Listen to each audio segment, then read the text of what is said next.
औज़ुबिल्लाहिमिनश्शैतानिर्रजीम बिस्मिल्लाहिर्रहमानिर्रहीम अस्सलामु अलैकुम वरहमतुल्लाहि वबरकातुह। My dear students, chapter number 7 हमने लास्ट टाइम शुरू किया था और उसमें हमने मुख्तलिफ़ डेफिनेशंस पढ़े थे। फॉर एग्ज़ाम्पल ऑसिलेटरी मोशन का क्या मतलब है, पीरियाडिक मोशन, वाइब्रेशनल मोशन और फिर इनमें क्या फ़र्क है। और फिर we had studied some terminologies related to oscillatory motion, for example frequency, time period, instantaneous displacement, maximum displacement या amplitude, angular frequency वगैरह वगैरह। Now we are going to study another type of very important motion of related to oscillation, which is simple harmonic motion. ठीक है, simple harmonic motion, in short this is called SHM.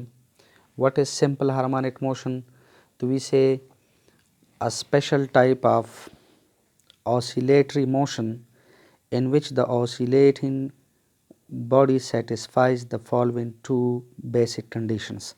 Yani any motion, any oscillatory motion which satisfies the following two basic conditions, that is called SHM. एक बात तो याद रखें कि SHM is a special type of oscillatory motion, ठीक है। लेकिन याद रखिए SHM ऐसे oscillatory motion को कहते हैं which is along a straight line, ठीक है, which is along a straight line. Oscillatory motion जो है it may be along a curved path वगैरह वगैरह, लेकिन any oscillatory motion which is along a straight path about, yani if an oscillating body is oscillating about a mean position and its oscillations are along a straight line, तो फिर ऐसे motion को simple harmonic motion कहते हैं, ठीक है। Simple harmonic motion के लिए दो कंडीशंस हैं। नंबर 1, इस मोशन में SHM में acceleration is always directly proportion to the magnitude of displacement from the mean position. यानी अगर आप बॉडी को मीन पोजीशन से ज़्यादा डिस्प्लेस करें तो एक्सेलरेशन मैक्सिमम होगा, मीन पोजीशन से कम डिस्प्लेस करें एक्सेलरेशन कम होगा। यानी magnitude of acceleration is directly proportion to the magnitude of displacement from the mean position, ठीक है। For example let us suppose if you consider a simple pendulum या स्प्रिंग में सिस्टम, ठीक है, और आप इस बॉब को या पार्टिकल को मीन पोजीशन से ज़्यादा डिस्प्लेस करें। देखिए अगर आप इसको मीन पोजीशन से ज़्यादा डिस्टर्ब करें, ज़्यादा डिस्प्लेस करें तो और फिर इसे रिलीज़ करें तो रिमेंबर एक्सेलरेशन का मैग्नीट्यूड क्या होगा, ज़्यादा। इसी तरह अगर आप इसको इस डायरेक्शन में डिस्प्लेस करें तो जितना आप इसे ज़्यादा डिस्प्लेस करेंगे यानी जितना x ज़्यादा होगा तो रिमेंबर एक्सेलरेशन ज़्यादा होगा, x कम है तो एक्सेलरेशन कम। तो एक बेसिक कंडीशन ये है कि in this motion acceleration is directly proportional to the magnitude of displacement from the mean position. यानी magnitude of acceleration is directly proportional to the magnitude of displacement x। और x का मतलब है instantaneous displacement. यानी अगर आप body को mean position से जितना ज़्यादा डिस्प्लेस करें तो एक्सेलरेशन ज़्यादा होगा, ठीक है। अब अगर कोई झूले पे झूलता है और आप उसको मीन पोजीशन से ज़्यादा डिस्प्लेस करें तो उसका एक्सेलरेशन ज़्यादा होगा, मीन पोजीशन से कम डिस्प्लेस करें तो एक्सेलरेशन कम होगा। और दूसरा बेसिक कंडीशन ये है कि this acceleration is always directed towards the mean position. ये एक्सेलरेशन हमेशा मीन पोजीशन की तरफ होगा, यानी इसका जो डायरेक्शन है, आपको पता है acceleration is a vector quantity और vector quantity has got a particular direction, so this acceleration is always directed towards the mean position. ये हमेशा मीन पोजीशन की तरफ होगा, ठीक है। किस तरफ वो मैं बता रहा हूँ, लेकिन any oscillatory motion, any oscillate in body, any oscillator which satisfies these two basic conditions, तो उस ऑसिलेटिंग बॉडी के मोशन को हम SHM कहते हैं। यानी SHM is basically oscillatory motion, ठीक है, लेकिन ऐसा oscillatory motion which satisfies these two conditions, ठीक है। और याद रखें तीसरा कंडीशन ये कि it should be along a straight line. अब मसलन सिंपल पेंडुलम है, अगर आप इसको बहुत ज़्यादा डिस्टर्ब करें तो फिर उसका जो मोशन है वो अलोंग अ स्ट्रेट लाइन नहीं होता, ठीक है, या एनी बॉडी एल्स। लेकिन if this motion is along a straight line तो तब it will be SHM, otherwise ना, ठीक है। तो मैथमेटिकली हम इस तरह लिखते हैं कि acceleration is directly proportional to x, and this negative sign shows that this acceleration is always directed towards the mean position. If you remove this proportionality, so we will write a constant and this constant is omega square. ये omega square कहाँ से आया है ये हम आगे पढ़ेंगे। SHM और सर्कुलर मोशन एक टॉपिक है, उसमें हम पढ़ेंगे कि ये ओमेगा स्क्वायर कहाँ से आया है। So for the time being forget about this, later on we will discuss it, okay. So इस प्रोपोर्शनलिटी को अगर आप रिमूव करें तो we will get a constant which is omega square. याद रखिए any oscillating body which satisfies this relation, जो इस रिलेशन को सेटिस्फाई करती है तो उसके मोशन को SHM कहते हैं और उस बॉडी को we call simple harmonic oscillator. For example आगे हम पढ़ेंगे स्प्रिंग में system is a simple harmonic oscillator. इसी तरह सिंपल पेंडुलम, अगर आप एंगल को कम रखें, एम्पलीट्यूड को कम रखें and the Bob is moving along a straight line तो फिर सिंपल पेंडुलम को हम सिंपल हार्मोनिक ऑसिलेटर कहते हैं, ठीक है। And this is the equation for the simple harmonic motion या simple harmonic oscillator. Any oscillating body which satisfies this equation, so that is called simple harmonic oscillator. या any motion which satisfies this equation, that is called simple harmonic motion. अच्छा, look at याद रखें ये equation हमें basically ये बता रही है कि देखो अगर आप इसे इस तरह लिखें कि let us suppose A is equal to this is minus omega square x और ये x में इधर ब्रैकेट में लिखता हूँ। देखिए इस इक्वेशन का ये मतलब है कि व्हेन x इज पॉजिटिव तो याद रखिए A विल बी नेगेटिव। इसका क्या मतलब है ये मैं बता रहा हूँ, क्योंकि अगर ये पॉजिटिव है, लुक इट, देखिए x अगर पॉजिटिव है तो positive multiplied by negative negative, तो एक्सेलरेशन इज नेगेटिव। यानी when x is positive acceleration is negative. याद रखिए यहाँ पर नेगेटिव साइन का मतलब इट डजंट शो मैग्नीट्यूड, क्योंकि हमने बार बार पढ़ा था वेक्टर स्केलर वाले चैप्टर में कि magnitude of a vector can never be negative. इस नेगेटिव का मतलब है डायरेक्शन। अब कौन सा direction, I am coming to this. या इन अदर वर्ड्स अगर ये x नेगेटिव है, remember when x is negative तो देखिए नेगेटिव मल्टीप्लाइड बाय नेगेटिव तो एक्सेलरेशन विल बी पॉजिटिव। तो please remember when x is negative a will be positive, when x is positive a will B negative. So therefore this negative sign plays a very important role in this equation या in this relation. अब मसलन देखें, for example अगर इस body को, अगर ये simple pendulum है, इस बॉब को आप मीन पोजीशन से डिस्टर्ब करके इधर ले आएं, ठीक है।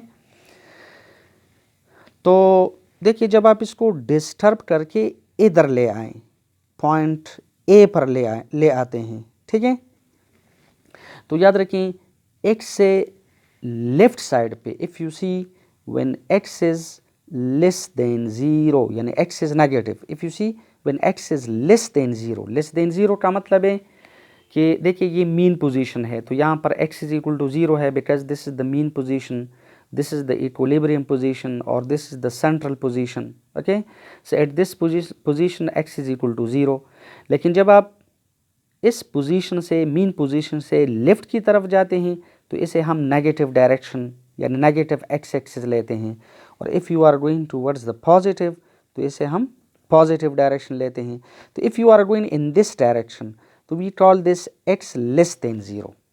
तो please remember when x is less than 0 तो what will happen, a will be positive. अब a विल बी पॉजिटिव का ये मतलब है कि अगर आप इस बॉडी को मीन पोजीशन से a तक डिस्प्लेस करें और फिर आप इसे छोड़ दें तो हमारे पास रिमेंबर जो रिस्टोर इन फोर्स है, ठीक है, the restoring force will be in this direction.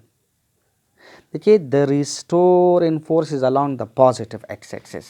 देखिए ये बॉडी पॉजिटिव एक्सिस की तरफ या पॉजिटिव एक्स एक्सिस में जा रही है, और आप लोग देखिए जिस डायरेक्शन में फोर्स होगा तो इसी डायरेक्शन में एक्सेलरेशन भी होगा, therefore the acceleration is positive. देखिए एक्सेलरेशन भी पॉजिटिव डायरेक्शन में है, यानी along the positive x axis है, ठीक है।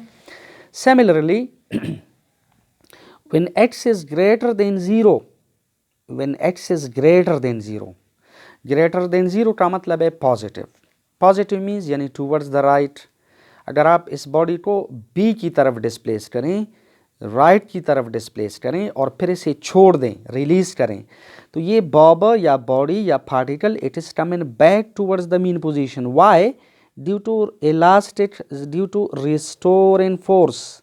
रिस्टोर इन फोर्स की वजह से ये बॉडी वापस मीन पोजीशन की तरफ आ रही है, ठीक है।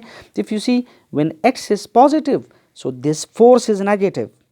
देखिए this force is along the negative axis, तो जिस डायरेक्शन में फोर्स होगा उसी डायरेक्शन में एक्सेलरेशन होगा। तो when x is positive force is negative, इसका मतलब है acceleration is negative. So therefore this negative sign plays a very important role. This negative sign shows when x is positive, a will be negative. When x is negative, a will be positive. For example, दोबारा देखें, अगर आप body को mean position से a तक displace करें तो x is less than 0, x is negative, यानी बॉडी लेफ्ट साइड पे है, नेगेटिव एक्स एक्सिस में है। जब आप इसे रिलीज करें तो आप देखिए restoring force is acting along the positive x-axis, means acceleration is also along the positive x-axis. So when x is negative, a is positive. जब इस बॉडी को आप b की तरफ डिस्प्लेस करें तो देखो b की तरफ अगर आप इसे ले आते हैं तो व्हाट हैपन्स, और आप इसे रिलीज करें तो आप देखिए restoring force brings the body back towards the mean position, ठीक है। और इसी वजह से when x is greater than 0, when x is positive, इसका मतलब है restoring force is negative because this is acting along the negative axis. तो a is also negative because according to Newton second law of motion जिस direction में force होगा उसी direction में acceleration होगा। तो please remember any motion which satisfies these two conditions, yani acceleration is directly proportional to the magnitude of displacement from the mean position, and number 2 acceleration is always directed towards the mean position, तो ऐसे motion को we call SHM, और ऐसी body को या particle को या oscillator को we call simple harmonic oscillator, ठीक है। या any motion which satisfies this relation, या any motion which satisfies this equation, that is called SHM।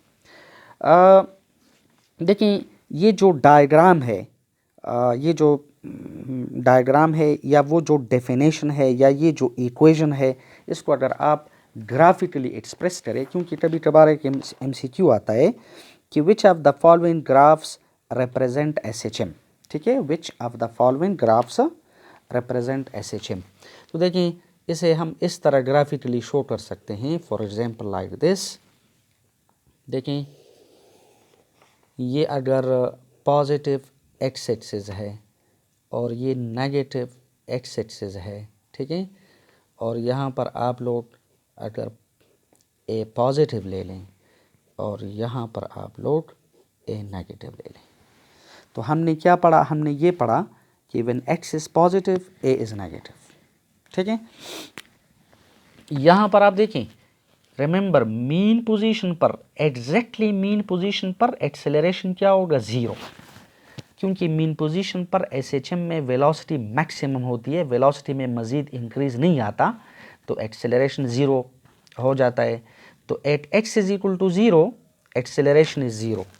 लेकिन व्हेन द बॉडी गोज, देखें अगर बॉडी जो है वो यानी x इज ग्रेटर देन 0 पे है, पॉजिटिव एक्सिस बॉडी अगर इधर है, आप बॉडी को इधर ले आते हैं और फिर इसे छोड़ देते हैं, तो हमने पढ़ा कि the restaurant force will be in this direction.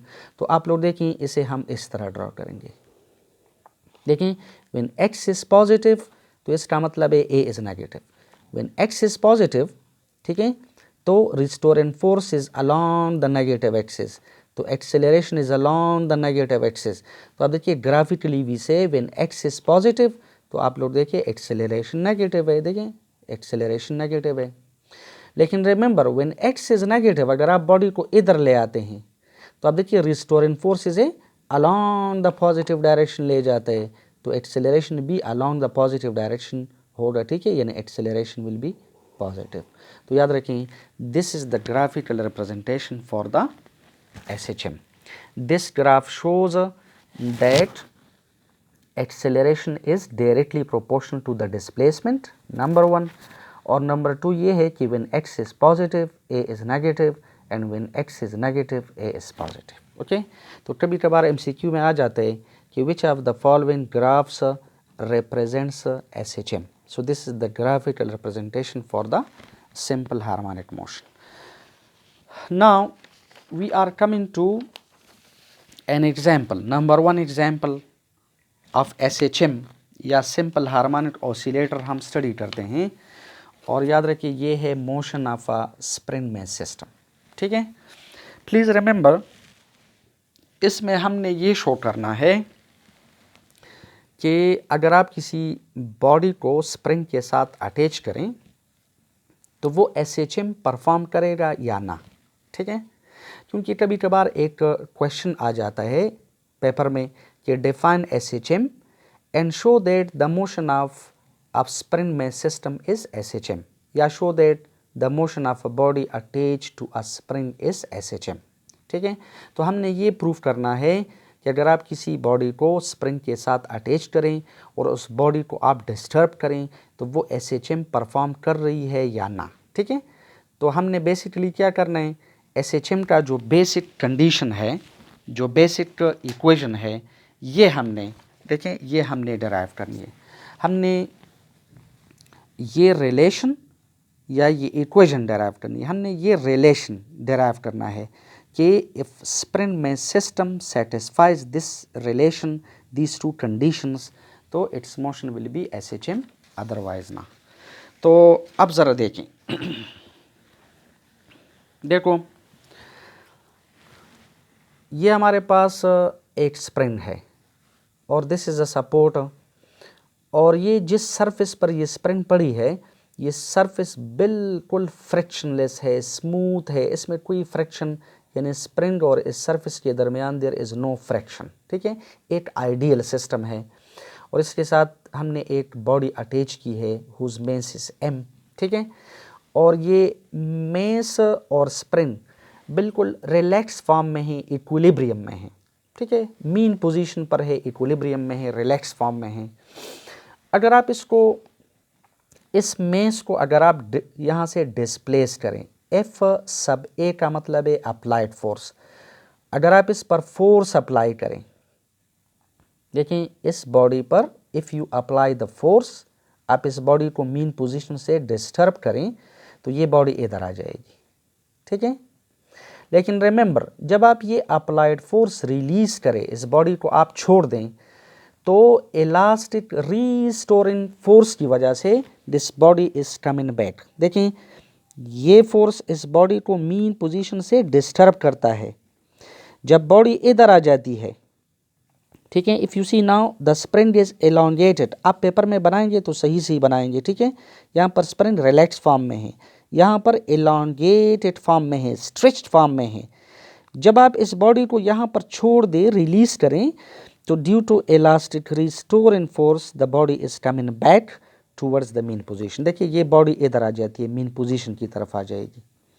लेकिन due to inertia mean position पर ये बॉडी स्टॉप नहीं करती, बल्कि it is coming to point A, and in here the spring is compressed, तो आप इसे इस तरह बनाएंगे, ठीक है। यहाँ पर स्प्रिंग जो है वो कंप्रेस्ड फॉर्म में है, यहाँ पर एलोंगेटेड फॉर्म में है, यहाँ पर नॉर्मल रिलैक्स फॉर्म में है, ठीक है।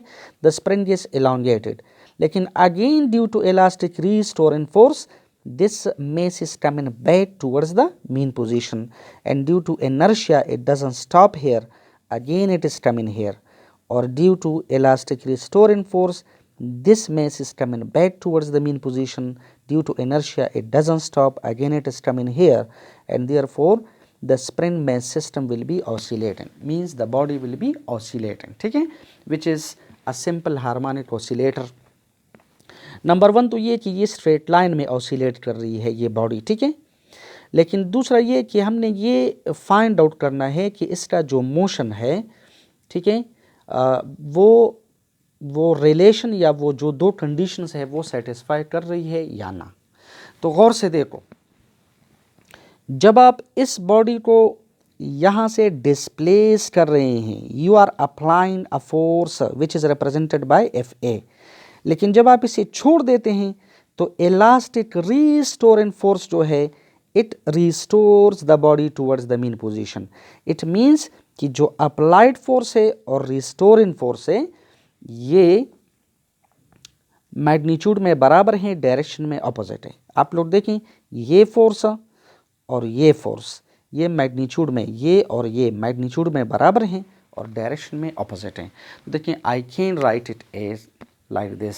देखें हमारे पास जो अप्लाइड फोर्स है, ठीक है, ये रिस्टोरिंग फोर्स के मैग्नीट्यूड के बराबर है, लेकिन याद रखिए they are opposite in direction, ठीक है।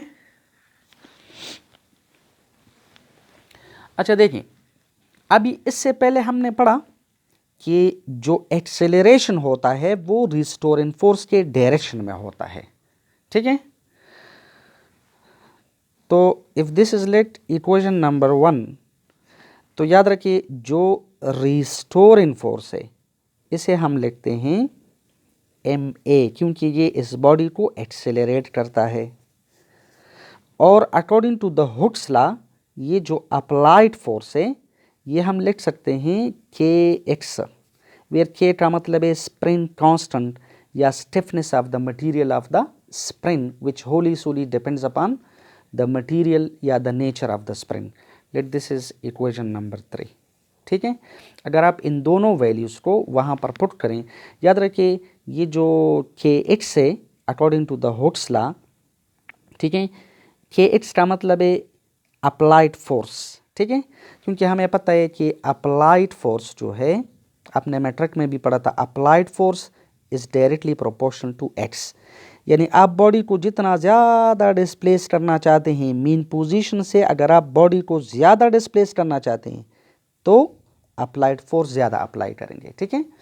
The applied force is directly proportional to x, यानी आप मीन पोजीशन से बॉडी को ज़्यादा डिस्प्लेस करना चाहते हैं तो ज़्यादा फोर्स लगाएंगे। In other words if a is equal to some constant k multiplied by x, लेकिन ये अप्लाइड फोर्स रिस्टोरिंग फोर्स के ऑपोजिट डायरेक्शन में है, तो के एक्स को हम अप्लाइड फोर्स कहते हैं, माइनस के एक्स को हम रिस्टोरिंग फोर्स कहते हैं। बहरहाल आप ऐसा करें कि put equations number 2 and 3 in equation number 1, ये दोनों वैल्यूज़ आप उधर पुट करें, ठीक है, इधर इक्वेशन नंबर 1 में पुट करें तो वी आर, देखें यहाँ पर है applied force which is k x और restoring force is m a, ठीक है। तो अप्लाइड फोर्स है के एक्स और this is minus m a, या m a is equal to minus k x.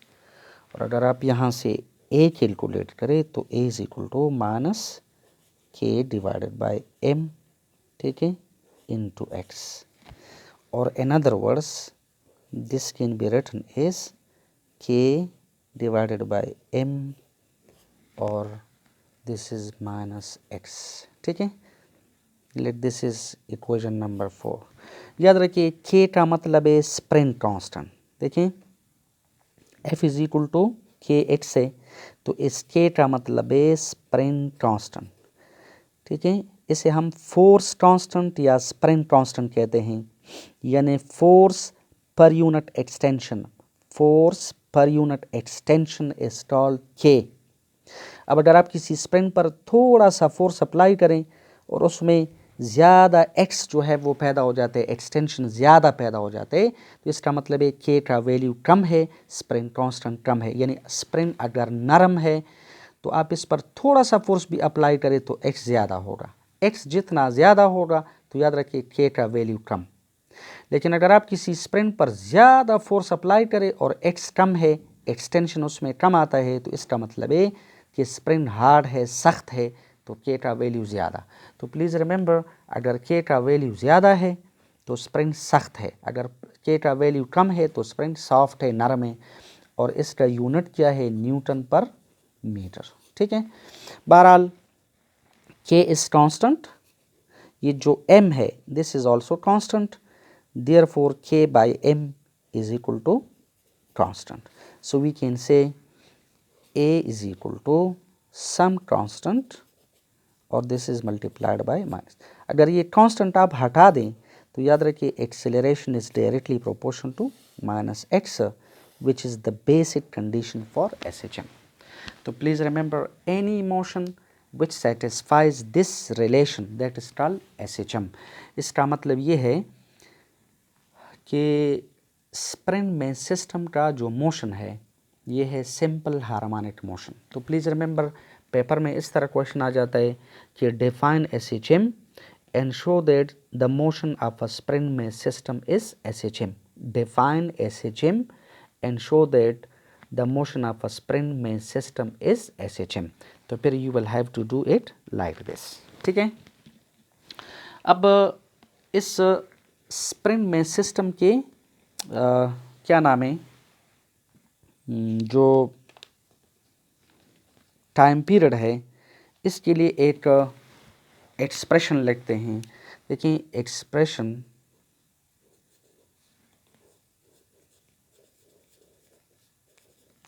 For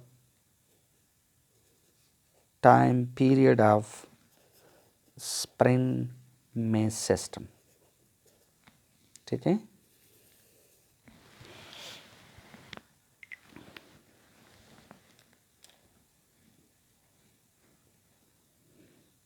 तो याद रखो, हमने लास्ट टाइम पढ़ा था, वो इस चैप्टर के पहले लेक्चर में हमने पढ़ा था कि टाइम पीरियड बराबर होता है 2 पाई divided by omega. This is let equation number 1, ठीक है। This is a relation between time period and angular frequency या वेलोसिटी। लेकिन देखिए अभी सिंपल हार्मोनिक मोशन में हमने पढ़ा कि एक्सेलरेशन बराबर है माइनस ओमेगा स्क्वायर एक्स, ठीक है। और फॉर द स्प्रिंग में सिस्टम एक्सेलरेशन बराबर है minus k divided by m into x. ये दोनों कंपेयर करो, because we are going to calculate this omega, ये ओमेगा कैलकुलेट करना चाहते हैं, तो ये दोनों कंपेयर करें तो I can write minus omega square x is equal to minus k divided by m into x. ये एक्स एक्स के साथ कैंसिल करो, ये नेगेटिव नेगेटिव के साथ कैंसिल करो, तो हमारे पास ओमेगा स्क्वायर आ जाएगा k divided by m. In other words omega आ जाएगा k by m under the root. देखिए ओमेगा आ जाएगा k divided by m under the root, ठीक है। Let this is equation number 2। आप ऐसा करें, put equation number 2 in equation number 1। तो टाइम पीरियड आ जाएगा 2 पाई, ओमेगा का वैल्यू है k divide by m under the root. ये के बाई एम अगर उल्टा हो जाए, ऊपर चला जाए, तो एम बाई के हो जाएगा। So this will be m divide by k. तो please remember, this is the equation for the time period of the spring में सिस्टम, ठीक है। नंबर 2, इक्वेशन फॉर या expression for frequency, expression for frequency. Frequency अगर आप calculate करें तो देखें, हमें पता है इस चैप्टर के शुरू में हमने पढ़ा था कि फ्रीक्वेंसी और time period are reciprocal of each other. Okay, this is let equation number 1। और हमें पता है कि टाइम पीरियड बराबर है 2 पाई m divide by k। This is equation number 2। Equation 2 को 1 में पुट करूँ तो फ्रीक्वेंसी आ जाएगी, ठीक है, 1/2 pi into m divide by k। And remember this could be written as 1/2 pi. ये m ओवर k अगर ऊपर चला जाए तो फिर उल्टा हो जाएगा, this will B k divided by m। तो अब देखिए, this is the frequency for the spring mesh system. ठीक है, देखो टाइम पीरियड बराबर है 2 पाई m ओवर k और फ्रीक्वेंसी बराबर है 1/2 पाई k बाई m। यानी 2 पाई को उल्टा करे तो 1/2 पाई आ जाएगा और m ओवर k को उल्टा करे तो k बाई m आ जाए। तो this is the equation for the time period of the spring mesh system, while this is the equation for the frequency of the spring mesh system।